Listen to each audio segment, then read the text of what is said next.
Hello, I'm Kevin Gutwein, and this is The Journey. It's a chance for me to talk with successful people and get to know what has contributed to them having a successful life.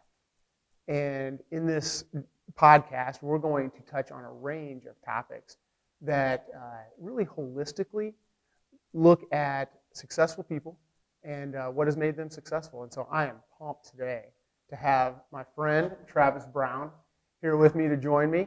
And he is a business owner, he's a family man, he's an athlete, and I'm sure there's some other things that I don't know about him yet that we're going to find out today. So pumped to have Travis on the journey. And Travis, welcome.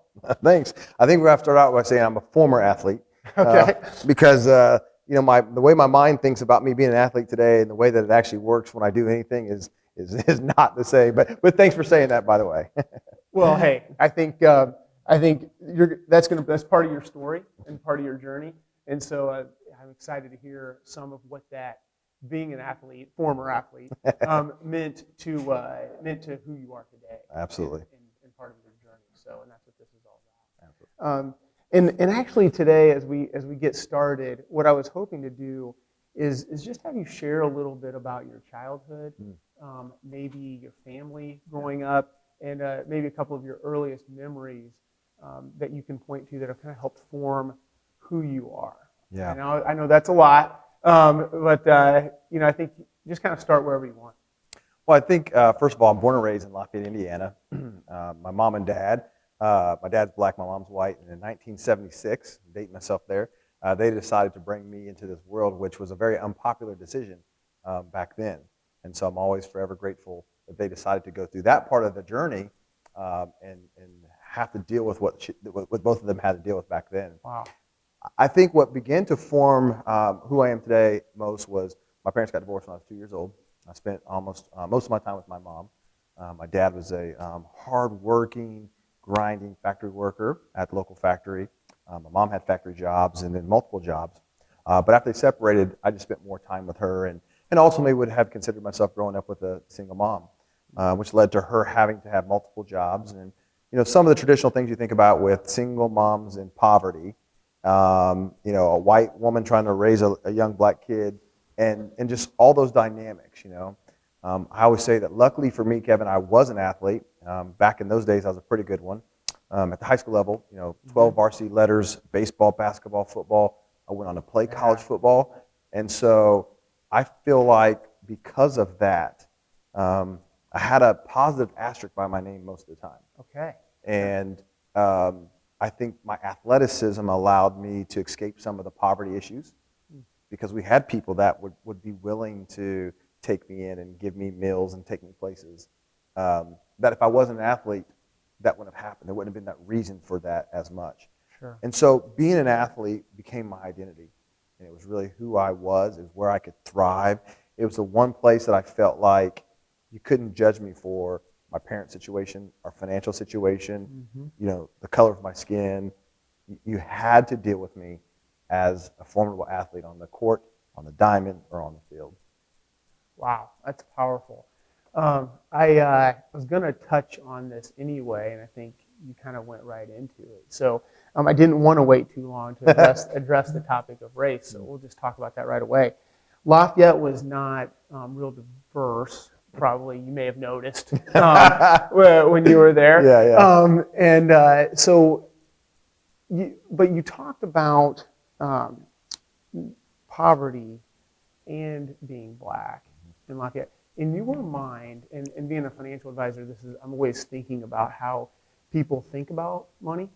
Did you make a connection in your mind growing up between race and money, or race and poverty, or were those two totally separate items to you? They just both happened to be part of your situation. I think it's a really good question. I think growing up in a white community, going to a white school where typically I was the only black kid in my class, if maybe I had a couple others, right? In a high school of 1,500 at the time probably, and there's like 5 of us, and a couple of us are family, right? Wow. So I don't think that I saw enough black families to understand that there's some difference in the wealth distribution in America at that time. Definitely didn't get that. My aunt and uncle were factory workers, and so they made money, and they took care of their money, and they did great things with it. Okay. And my uncle, my other uncle lived in Lafayette, and he's a factory worker, and so they made good money. So there was a money that was happening, but it was different. What I quickly noticed wasn't necessarily the poverty tied to being black, but was the difference in opportunity from a professional. Because understand this, I never had a doctor that was black. Sure. I never had a teacher that was black. I never had anybody that you would almost look at and say from a white-collar professional world, I didn't know anybody that way. Right. And so it became the unconscious mind, I think, for me at the time was kind of like, well, take all those jobs off the table because those weren't available to me. So those are white people. And my uncles and my aunt, they all worked in the factory. And nothing wrong with that because they made great livings and they did amazing things, but that was kind of the ceiling of that. So I can't say that I was able to form this connection. Also, you got to remember, my mom is white. Right. So us being in poverty, there was a different dynamic. Looking at it differently today in 2021, I think you have a different realm of looking at those things. So I think that there does come a point in time in every kid's life where you go, I'm poor. And I don't have what other people have, and I can't do the things that they could do. And I think what happens a lot of times in a lot of poverty-stricken communities is, but there's enough little things that make you feel like you're not poor. Like, I had a pair of Air Jordans, and you had, some clothes you got for Christmas, and you had some cool things, especially around sports too, right? Yeah, right. But it's the other things, right? It's the vacations. It's what happens when your car breaks down. It's all those little things that it was later in life until I understood really that was about poverty. Yeah, I've heard a lot of people, white or black, talk about especially if they've grown up in a pretty poor situation, and then they've been really successful. They'll say "Wow, we didn't know we were poor," or we didn't know how poor we were. Yeah. I mean, it was gosh, in my 20s, and I remember I was at my mom's house looking at her tax returns for my senior year in high school, and it's like $15,000.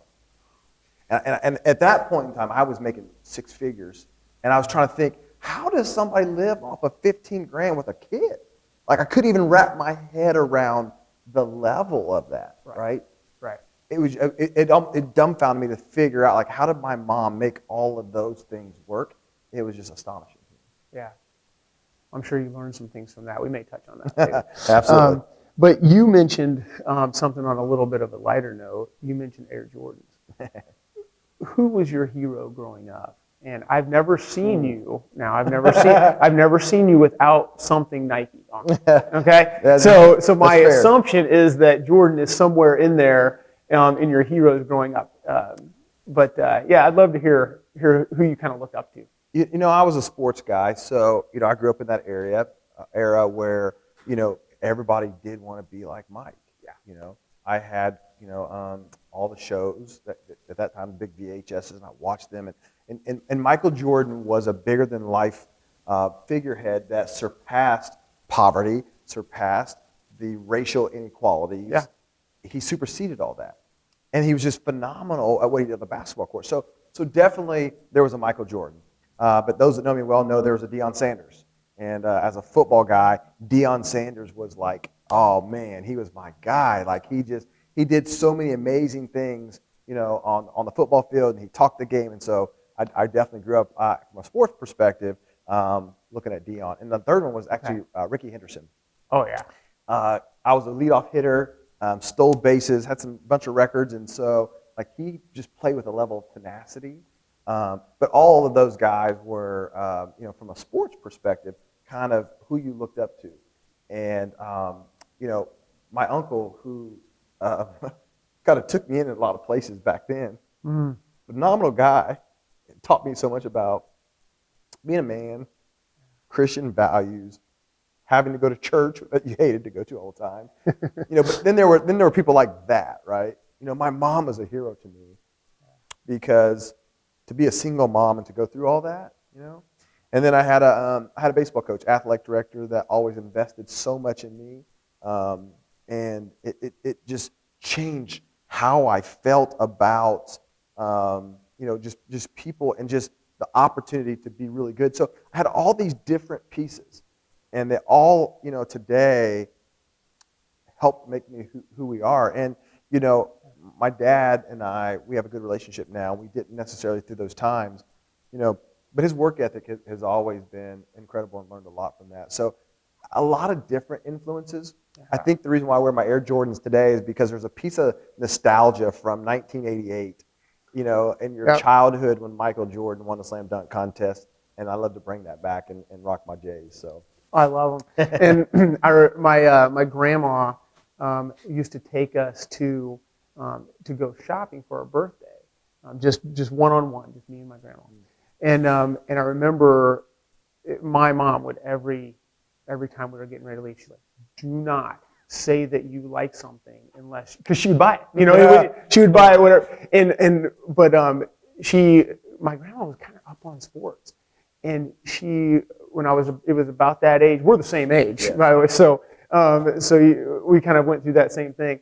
But I got the first pair of Air Jordans, the classics. Yeah, the ones. And so she bought those for me for my birthday, and I came home, and Mom just thought that there's no way you should ever spend that much on a pair of shoes. I never would have got it from Mom and Dad. Those were good years. Absolutely. So formidable to know that there's so many different people that have played a role in life. And I think anybody that's successful is going to tell you that. That there's not any just one person, but there's a conglomerate of things that you learn. I would tell you, I'm going back to this because I had a thought. Yeah. The other thing that really drove me from a mentor hero perspective were people like John Maxwell.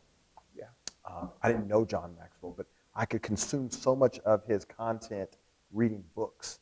Sure. And I started to get into that realm. How'd you do that? And do that. Who introduced you to read? Did you always like to read? Or? No. So fascinating story. So right after college, I got into the Amway business. Oh, and, you told me about that. And back in the Amway business, like the whole idea was your vehicle was like education on wheels. And they always had these tapes, and you just would listen to all these people, right? Motivate, inspire, and talk. But the one thing that really taught me was what education is not an event. Like education is a commitment within your lifestyle. And that was such a important thing to me because growing up, I never cared about education. Sure. I didn't care about it at the high school level. I didn't care about it even in college. I mean, I'm a two-time college dropout. So, and I always say, it takes talent to be a one-time college dropout, but it takes something special to be a two-time college dropout. So I cling to that because that was a way for me to educate myself in a way that I thought mattered. Yes. So I started reading all these things. So then I had all these different people that I felt like were influencing my life that I would have felt like I knew them because I was reading their books and getting information and gaining stuff. And I think that as I grew older, right, changed some of the narrative. And to this day, I still love to educate from that perspective. That's awesome. I want to talk about your early career, but just to circle back for a little bit to high school, college, you touched on two-time college dropout. Yeah. So you were a good enough athlete to get college scholarship. Mm-hmm. Tell us a little bit about that. Talk to me a little bit about what that meant to you and maybe what a favorite or best memory from that time in your life and what your biggest regret is. Well, it was a very challenging time for me because all I wanted to be was an athlete, and I knew in my life at that point in time that was my way to go to school. Mm-hmm. Like it was already programmed in me. Like if you want to go to college, then you're going to have to get a college scholarship.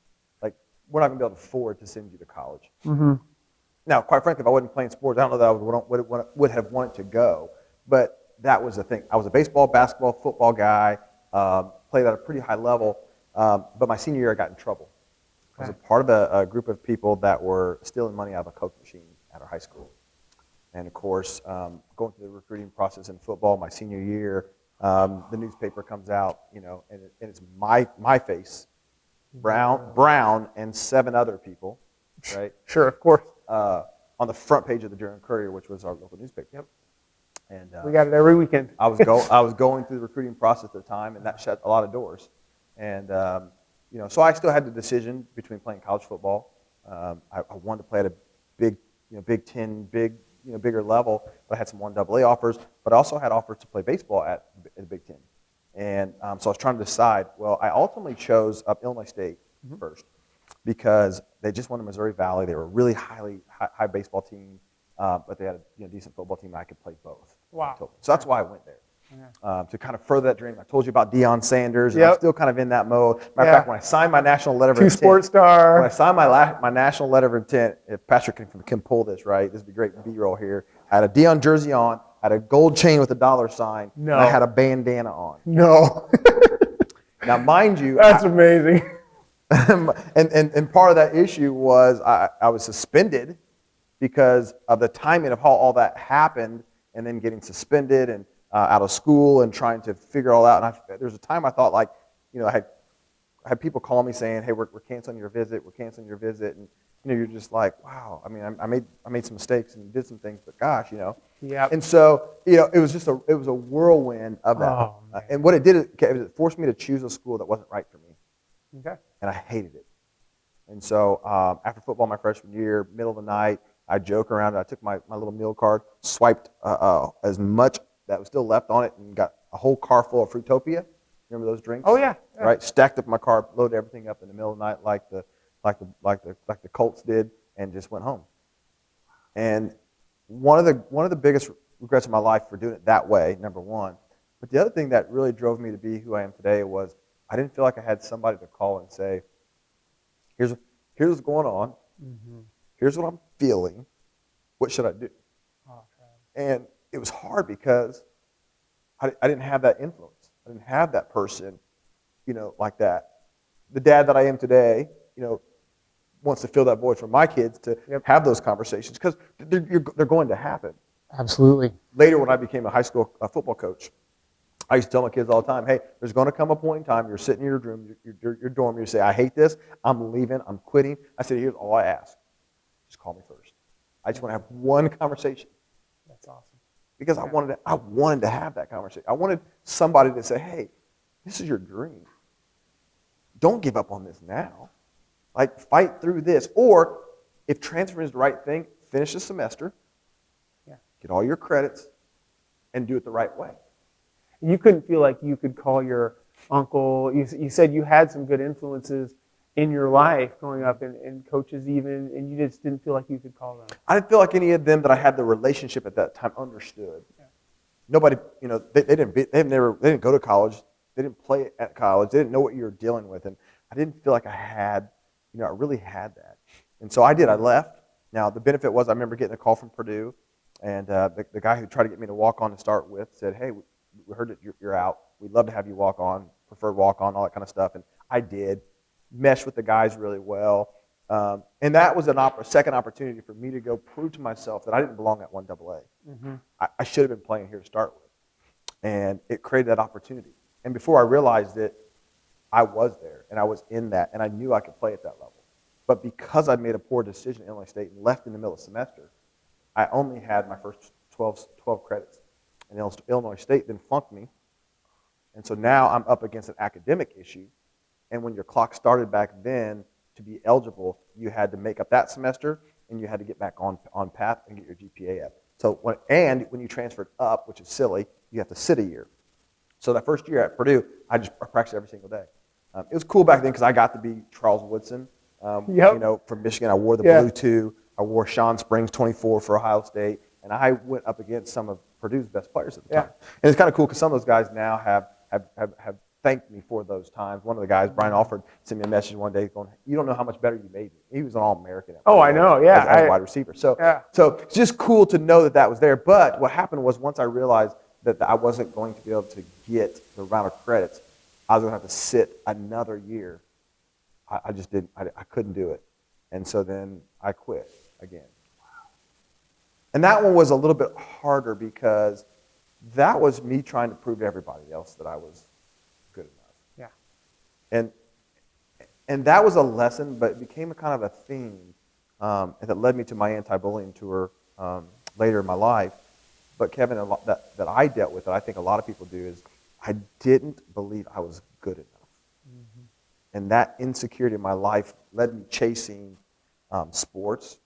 Well, now I didn't have any sports. Yeah. Women, relationships, money, just spiraling, trying to prove that I'm good enough. Wow. And there were some dark periods of my life that led up to after I left, trying to rationalize who I was, what I was going to be. Now, I didn't have a college education, and you got to remember back in the 90s, you were programmed, if you didn't go to college, like all bets are off. Yeah. So I was going through that, and it was a struggle for me.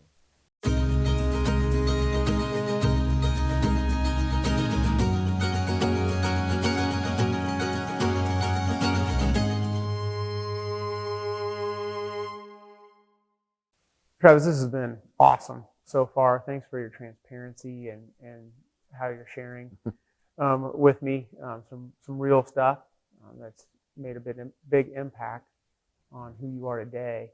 I'd love you to go back to leaving college, kind of, not too quickly, but briefly take us through Amway and then your passion for speaking and how that came about.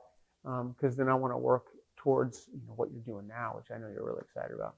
Well, it's interesting because after I left, college, you kind of have some embarrassment, you have some disappointment, and I got a job at a local pawn shop, and so I remember I'm making like $7.30 an hour, trying to build an Amway business on the side of it. I remember having this moment like, how did I get here? Like, this wasn't my plan. Like, I had a dream, I had a vision. I was good. Like, I could get out. Yep. I could be different. I could go to a different level. And I just had so much disappointment, fear, shame. And I remember thinking, this isn't right. And luckily, I had that Amway influence because I was seeing people ascend to higher levels, educate themselves in a different way, the learning. And that created that desire for me to learn. And I was never successful in the Amway business, but I attribute it to the mindset shift that I had. And it started my shift from poverty mindset, and poverty not just money, poverty and thought process, into abundance, to I can be and I can achieve and I can win and I can do these things. And so, that was a major thing. And in that realm, I met a guy who owned a mortgage company at the time. Yeah. And I remember him saying, listen, if you can't do this job, make $50,000, I don't know what to tell you. And so I got in the mortgage business. Yeah. And in that timetable, I met my first wife. And we were living in Lafayette at the time. We moved down to Indianapolis, and I was in the mortgage business. And it started to give me this opportunity to create income like I'd never had before. Absolutely. And so now you have a little bit of money, and I also got a little bit of swagger back then because I was making more money than the time my wife, who went to college and got a degree. Sure. And now I figured out like there's this worth out there in the marketplace that says if you can sell, if you can talk to people, if you can move people, like there's a lot of financial rewards, and the mortgage business became that for me in my early career. Okay. So, but then at some point you either stopped doing that, or if I remember right, you started your own business. Yeah. At a pretty young age. How old were you? So I started my first mortgage company at 25. Okay. So I was 25, and it was actually, I was probably a couple months into, my wife was pregnant with my first child, and who was born on October of 9/11. 2001. 2001. Right? Yeah. Had to get those dates right. Yeah. So there I was. I owned my own company, my own mortgage company. Was married, super young at 25, had a child, and then 9/11 came. And so that was I remember that like yesterday, and seeing everything like most of us do. Yeah. But that sent me into an opportunity. The fast version is I later, about a year from that, sold my mortgage company, went to work for a big mortgage company, was a VP for them for years, and that elevated me into the six figures, into the substantial six figures, and had money like I'd never had before. But it also led me into a point where my ego and my arrogance and really the lust for money and power and some of the things that I hadn't escaped poverty mindset, even though I had money. Yeah. Huge. And so I lost it all. And by that, made bad decisions, got a divorce. And at the time, Kevin, what I was battling was what I call new rich, where you have all this money and you just want to do all these things. I'm buying shit. and I got a Hummer, I have a Mercedes convertible, I Are have you serious? $5,000 square foot house, I got Rolexes, I mean, everything that I ever thought Yep. was important. Like Dion, man. Man, the difference was he had a lot more zeros, Yeah. So I went through that phase, and I had to learn the hard way that, number one, like money doesn't solve these problems. Money's a great tool, but if your head's not right, your mindset's not right, it'll lead you down some bad paths. And I think that's what happens for a lot of people that come from poverty, that don't have the right frame of reference for money as the tool, and it becomes the God, and all of a sudden you're in a situation that now everything's gone. And when I say everything's gone, house, cars, wife, and the one that was the hardest for me to understand at the time was my relationship with my daughter. And I'd always vowed when I was going through this divorce that I'll be a great dad. I'll be there, because that was my core issue with my own dad, and I would at no risk I would be there for my child. Absolutely. But what I didn't understand, I wish I could just get this message through to a lot of guys and people in marriages that think that they can still be the same kind of dad. You can't. Because once you split, and my ex-wife and I, we have a great relationship to this day. Yep. One of the most amicable relationships you've ever seen in a divorced couple. We split time, we do all the things right, but you can only have half the time with your kid. And the holidays and Christmases and just being home after dinner, and so then I had still a split lifestyle, being a great dad over here when I had her, but then still living, crazy, doing, things that were crazy lifestyle. And what happened, Kevin, I started compartmentalizing my life. And I think now when I talk to young people, it's like, you can't compartmentalize your life. Like your character, it crosses all boundaries. Your honesty, your integrity, who you are. And so you ask, how did I get to the point where I started speaking? Well, when I was in the mortgage business, one thing I love to do is train people. Yeah. And I remember I took a group of people to see a speaker one day. And we each did a bunch of role playing with all my team. I had 30 salespeople. And that guy called me out and put me on the scene and thought he was going to embarrass me, and I kind of embarrassed him based upon how I did things. And that day was like, I knew I wanted to do that. And it kind of like, yes, go do that. And so I left the mortgage business, started initially my own company, where I got to do some training, coaching, consulting, speaking. This is notable based upon the era, but one of my I just forgot about this, but one of my talks I did was to the U.S. Capitol Police Department. Really? On Capitol Hill. Come on. And here's the topic: managing emotions under pressure. I trained that group of people there. Got to see things behind the scenes that most people can't see. That's just one of it. Yeah. I started to speak at the corporate level, doing these on-site trainings and just wonderful opportunities. And you met a lot of people doing that too. I've seen pictures of you with Nicolas Cage. I don't know. There's some other ones too. So that was my corporate arena. And then here's where I was going with that, is that there came a day I said, you know what? I love doing this, but I want to change the life of a 16-year-old Travis Brown. And how do I do that? And so I thought, well, if I could get on a stage, get in front of them, and share with them the integrity issues that I had, the character challenges, the mindset woes, if I could do that, maybe I could help a 16-year-old Travis Brown make different decisions. And so I launched my speaking career to speak at schools to help kids understand that they were good enough. Yeah. They could overcome whatever adversity they had in their life, and they could make it. So it sounds to me like somewhere along that path, the switch flipped for you on how you viewed success. So today, how would you say you would define success? Well, I always say success is kind of like a car with four wheels, and you got to have that your faith right. So as a Christian, I love Jesus, and that wheel has to be turning right. I think you got to have family right. So you got to have things going well with your family. Then you got to have a career, something in your career that's driving you to fulfillment, and then you got to have money.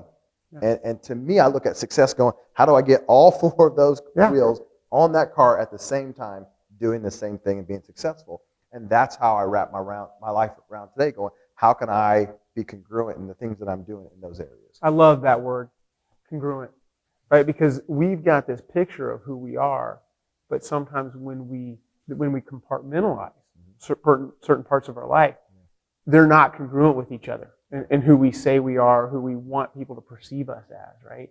And you were able to transition that to really a true version of success that you had been, maybe not been able to grasp earlier in your life. For sure. Yeah. Wow, that's exciting stuff. Thanks for sharing that.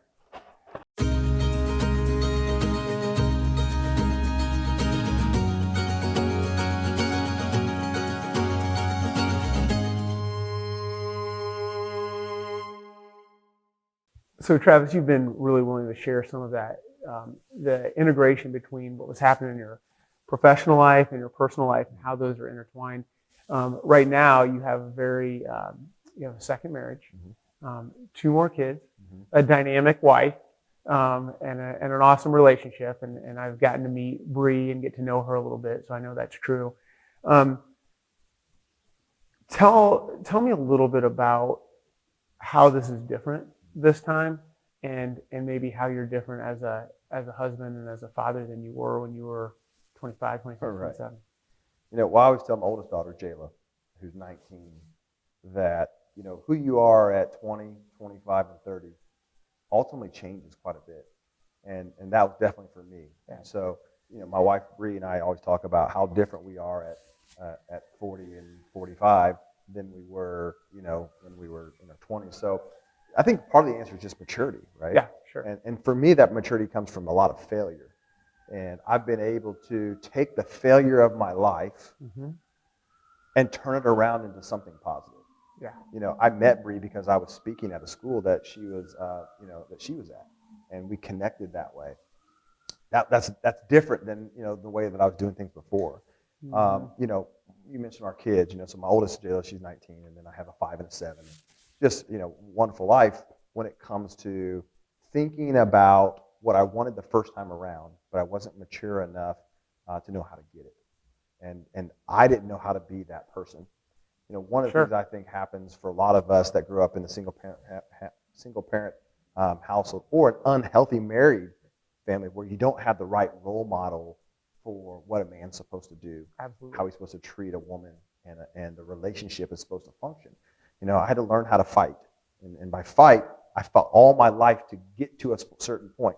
And then you get married and you're still fighting the person that you love. And Bree and I did a lot of that too, but we got to a point where we realized that, this is a whole nother topic, but my therapist said, you don't have to fight anymore.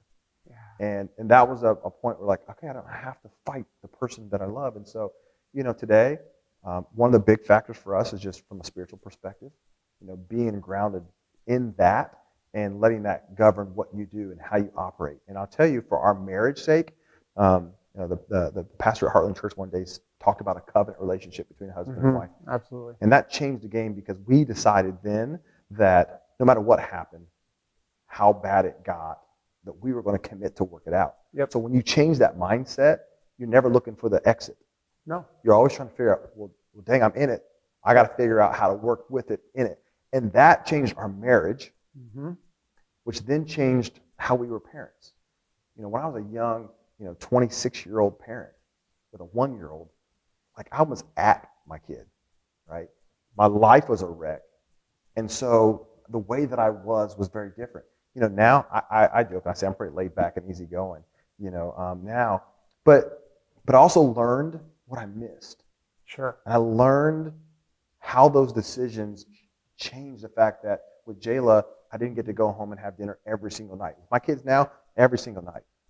And I committed to going, I'm putting them to bed, and I'm reading their books, and I'm flossing teeth and brushing teeth and changing. I'm doing all that as a full-time dad, because I did it before. Yep. Just that was so important to me. And so it just ultimately changed the structure. And then, honestly, we're at a different financial situation. Sure. It takes some pressure off, doesn't it? It does. And I'll tell you, in 2020, we had our dishwasher went out, we replaced it, our washer and dryer, our stove blew up, our refrigerator went down, our air conditioner, and our furnace, all in 1 year.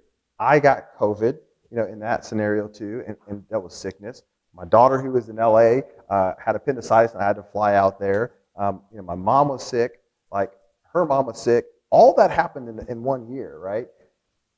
But because of the stability of our relationship, Yep. spiritually where we were, and financially, Yep. because those things, they hurt, but not like it did a lot of other people. And so I think when I look at our life today and I think of the success that we have, like it's all of that. Absolutely. Love it.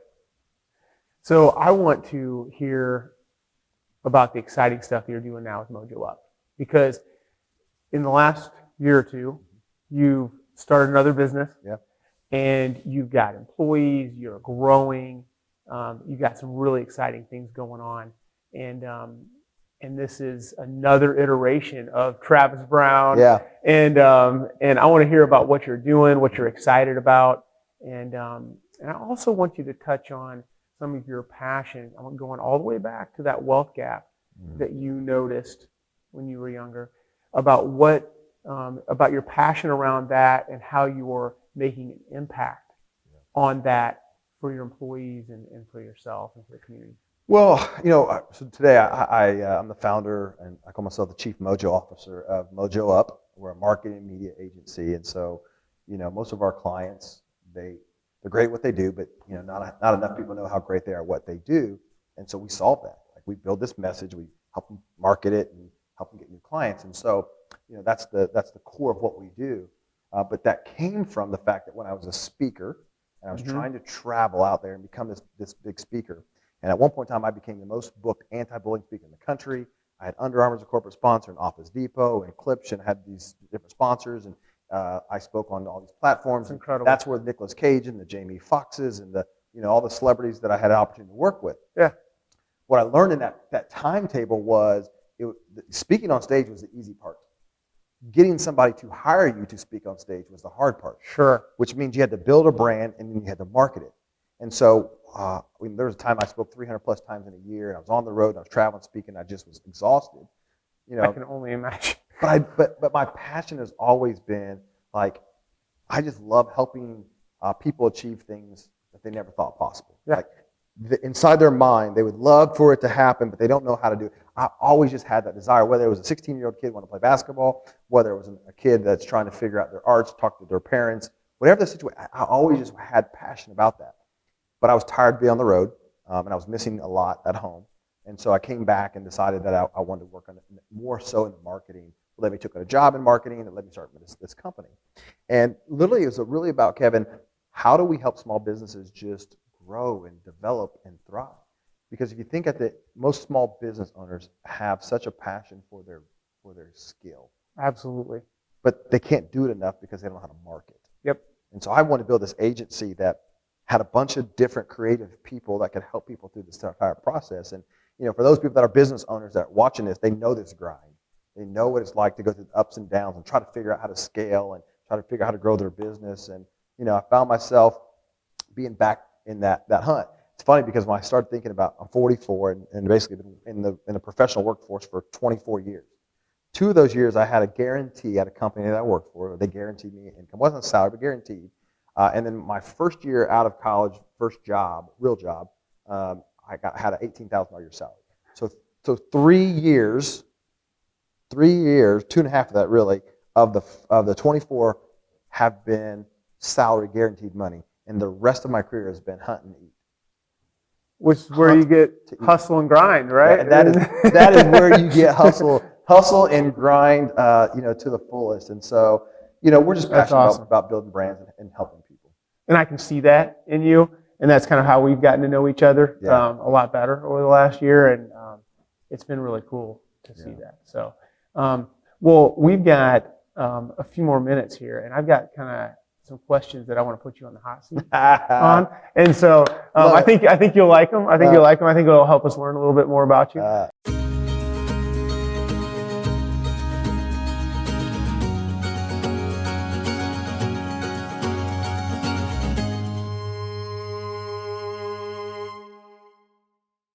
All right, Travis, I know I said we were getting on the hot seat, but we decided to go stand up. I've got a stand-up desk at the office. I do too. And I can't sit for that long. So. That's good. All right, so this is good. Yeah. Okay, so what I want you to do here is you don't have to give me one-word answers, okay? 10 to 30-second responses. Okay. Okay? All right. See if you can do that. All right. All right.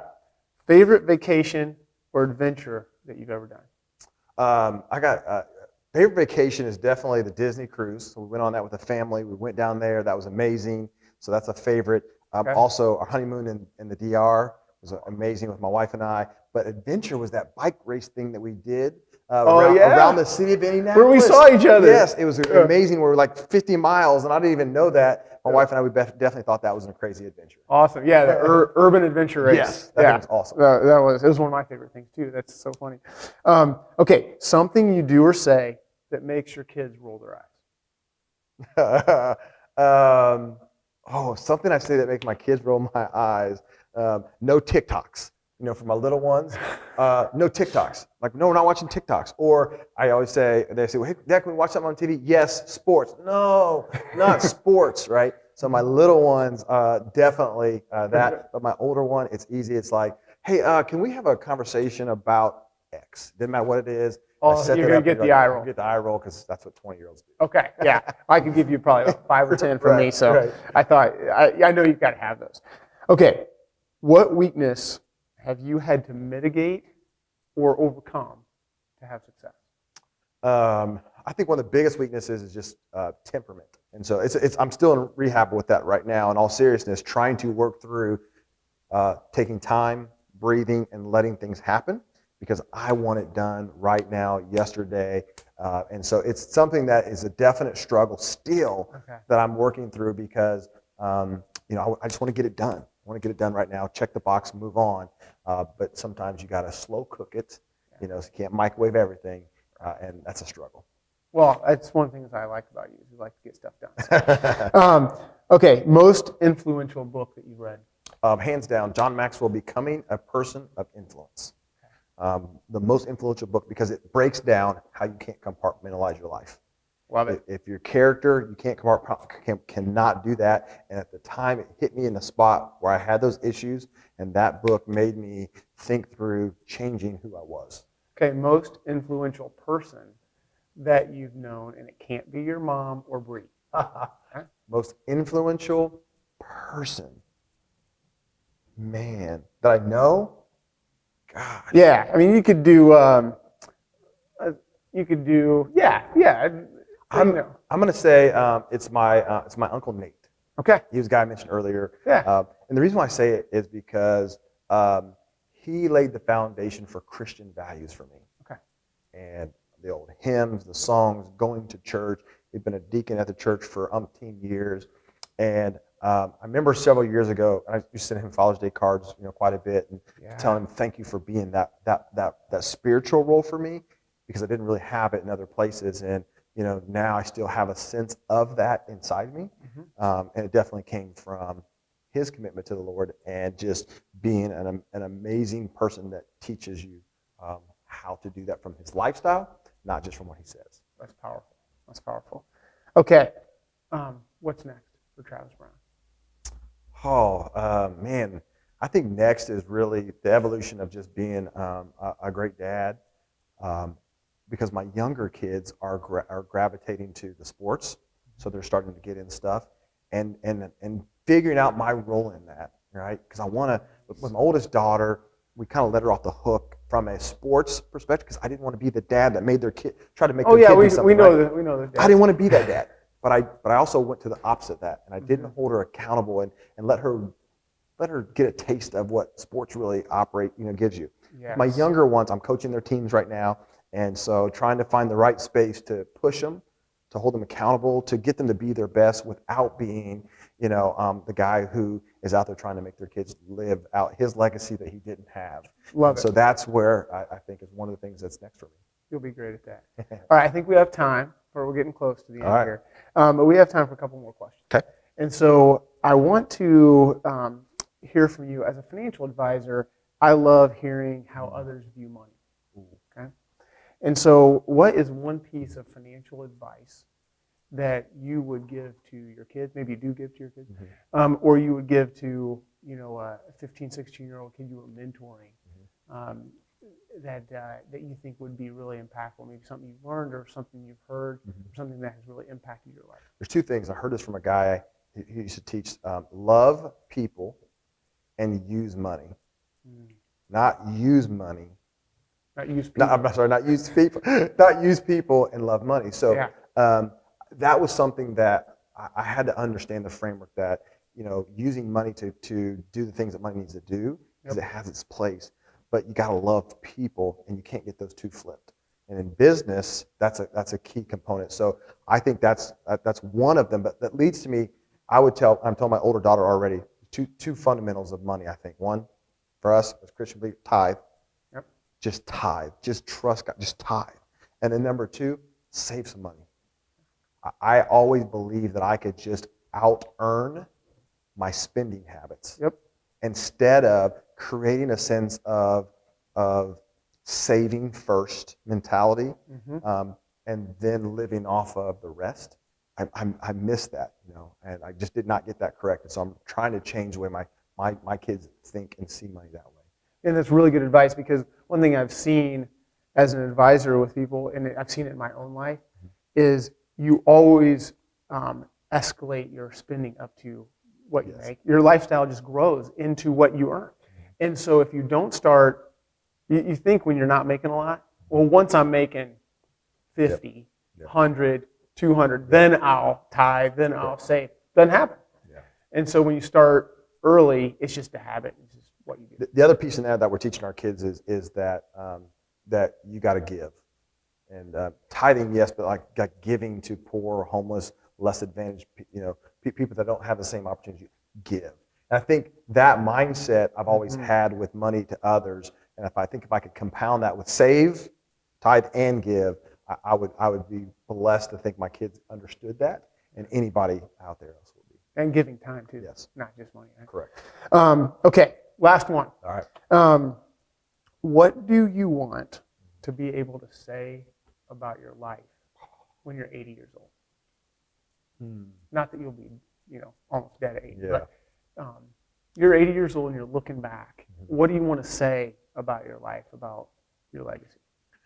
I think the most important thing that I would want people that have experienced me in their life is they're going like, when that guy loves people, and people that have worked for me, at least now, he puts people before money, before profits, and often before himself.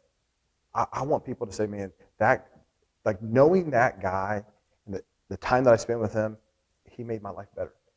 And if I can do that by the time I'm 80, or if by the time that my dashes are complete, then I'll know that I lived a life that I was called to live. Well, from what I've seen, man, you're well on your way, brother. So appreciate it. Man, this has been awesome. Thanks for coming on the journey and sharing your journey. And you've got a lot of awesome things ahead of you, too. So I'm looking forward to seeing how it all plays out. Thank you. I really appreciate you and your mentorship as well. And my wife and I sitting down with you just gave us a piece of what we're going through. And so just thank you so much for that. And this show, I think it's going to be awesome, man. I agree. Appreciate it.